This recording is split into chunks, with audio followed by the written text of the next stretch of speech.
ասել, այստեղի աշխատող եմ։ Ես աշխատող չեմ։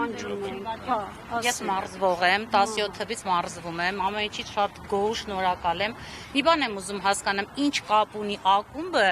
այդ ստուգում հետ։ Ստուգում եք, լավ եք անում, եթե ինչ-որ խնդիր կա ստուգելու։ Եկեք ստուգեք, բայց ինչ եք փագել մեզ զրկում մարզվելուց։ Ես շաբաթը 2-3 անգամ գալիս եմ մարզվում եմ։ Հիմա ես ինչի պետքա չգամ մարզվեմ։ Ինչ է խանգարում մարզվելը ստուգելու հետ, կարաք բացատրեք։ Ոնց որ մի հատ բժշկական կենտրոն, հիմա փագեն, որտեղ մարդիկ բուժվում են, նույն բանն է, ոնց որ փագեն, ոնց որ չթողնեն մենք բուժվենք։ Ես ուղղակի այդ լոգիկան չեմ հասկանում։ Ես մշտական հաճախորդ եմ, ասեմ, տարիներ շարունակ գալիս եմ, ամեն ինչից գոհ շնորհակալ եմ ակումբից։ Բայց հիմա սենց ես եմ ամառը չեմ գնում հանգստանալու, ստեղ բաց լողավազան ունենք, ինչը պետքա չօգտվեմ։ Այո, ինձ սա մոտիկ է, ես չեմ պատրաստվում ուրիշ ակումբ գնամ, հենց ստեղ եմ ուզում մարզվեմ։ Ինչի ես պետքա չգամ։ Չէ, հա, ովքեր մոտիկ, բայց ինձ մոտիկա շատ հարմար է, ոչ միտեղ չեմ գնալու, հենց ստեղ եմ ուզում գամ։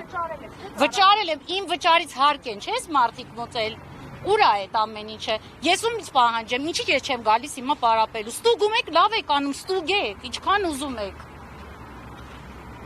Ոչմ շատ դժգոհ եմ, ահա որ։ Այդքան բան։